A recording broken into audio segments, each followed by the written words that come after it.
Et yop tout le monde, c'est Julien, gérant de la boutique eBugs, la meilleure boutique au monde, de la Terre, de l'univers, de l'infrastructure moléculaire, de la mécanique quantique.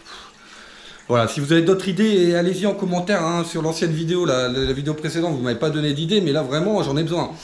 Aujourd'hui on va parler d'un truc plutôt sympa, une petite vidéo. Hein. Tout d'abord, bien évidemment, le générique.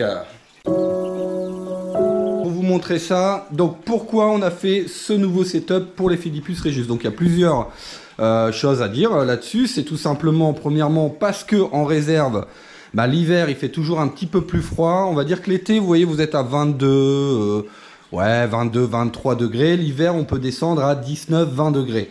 Donc c'est pas grave. Les hauts, ce genre de choses, et certaines araignées, il n'y a pas de souci. Et encore, je dis le froid, on est à 20 degrés, hein, attention.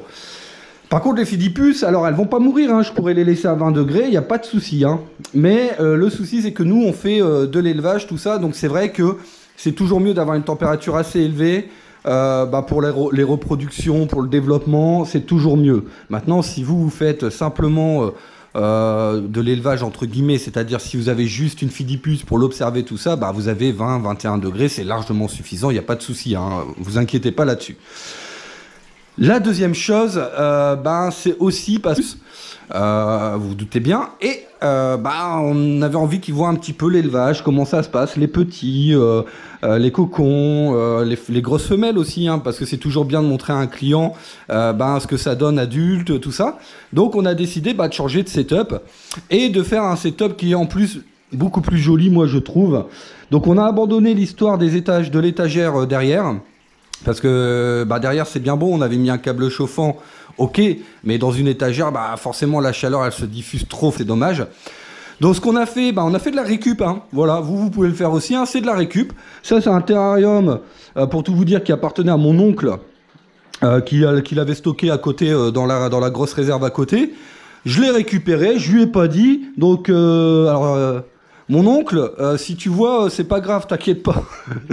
Et donc ça garde beaucoup plus la chaleur que le verre. Il y a quand même un petit peu de verre, bien évidemment, mais il y a de l'OSB. Vous voyez, de l'OSB au sol, il y a de l'OSB derrière.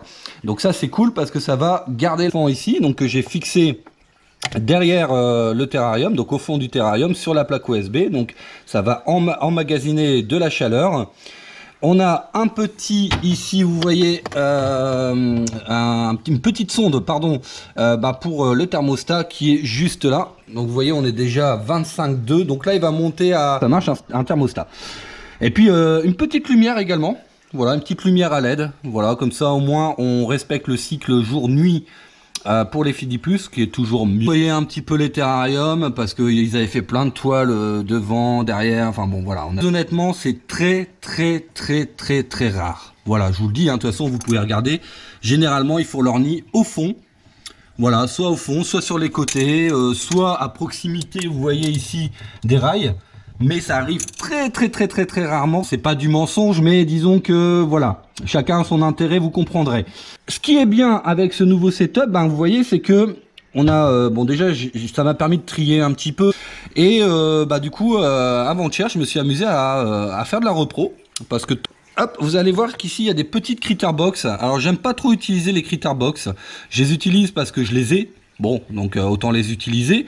Mais à l'avenir, on mettra bien évidemment des Ecoterra. Voilà, parce que les critter box, c'est bien, mais voilà, c'est pas forcément. Donc là, c'est des petits qui sont pas encore adultes.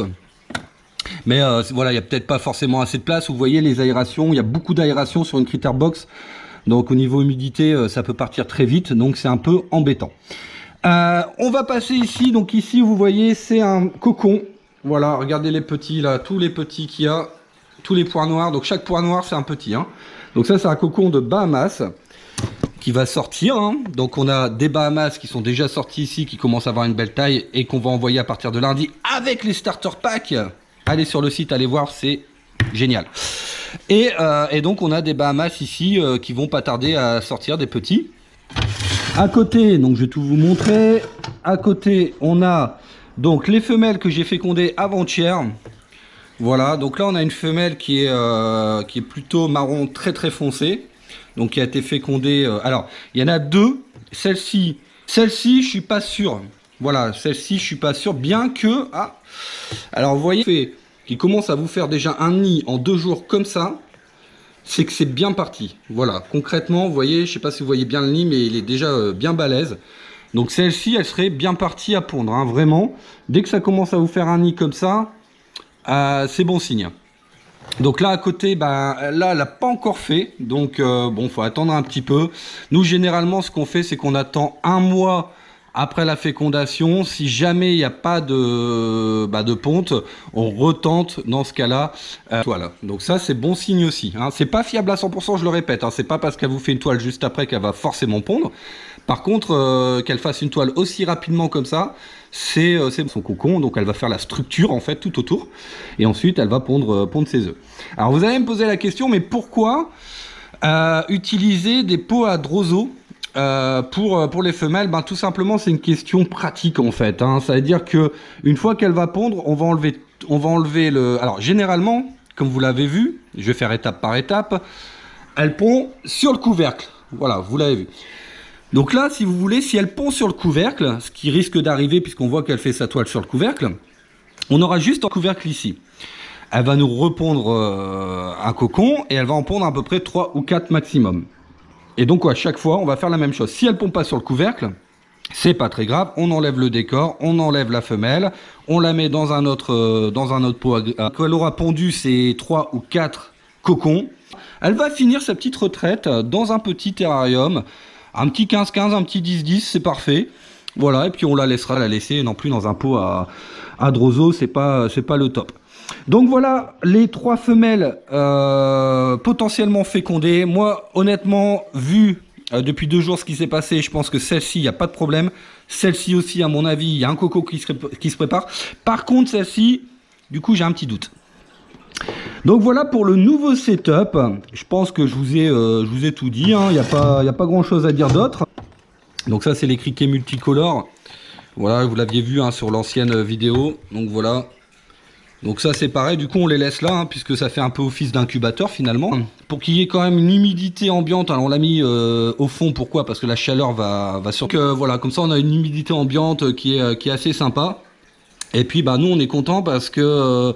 ça marche bien, honnêtement, au niveau des repros, on n'a pas de problème particulier. Pour les disponibilités, et ici on a la femelle Bahamas, qui normalement, vous voyez, elle a commencé à faire sa toile un peu partout, qui devrait repondre encore un cocon. Voilà.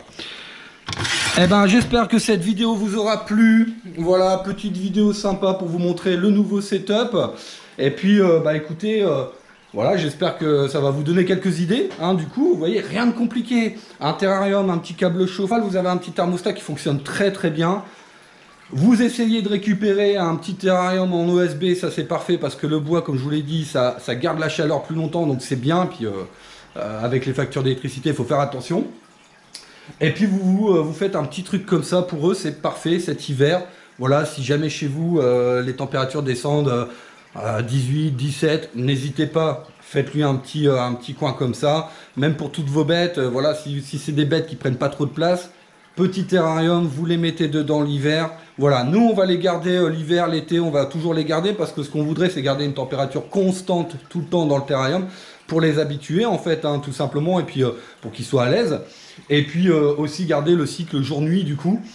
Et écoutez, moi je vous tiens au courant, en tout cas je vous tiens au courant de l'évolution, puisque on va certainement avoir prochainement encore des cocons, les jeunes, et ainsi de suite. Et puis si jamais les Philippus ça vous plaît, vous en avez pas, que vous en voulez, les starter packs, voilà, ebugs.eu, allez voir les starters, une quarantaine d'euros.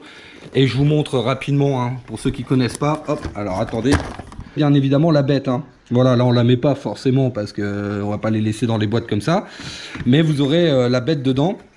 Petit terrarium 5.5, en sachant que la taille des Philippus qu'on vend là actuellement c'est du L3, L4, et vous pouvez la laisser dans ce petit terrarium facilement L5, L6, voire L7 honnêtement, si vraiment vous n'avez pas les finances tout de suite pour acheter un 10-10, mais après vous pourrez donc acheter un Ecoterra 10-10 sur le site, ça coûte 19 balles. Et puis avec le substrat à la mousse que vous avez eu, il y en a largement assez. Puis je vous souhaite en tout cas une excellente journée, une excellente soirée. C'était Julien, gérant de la boutique ebugs. Maintenant je vais aller bosser parce que j'ai du travail. Ciao, gros bisous.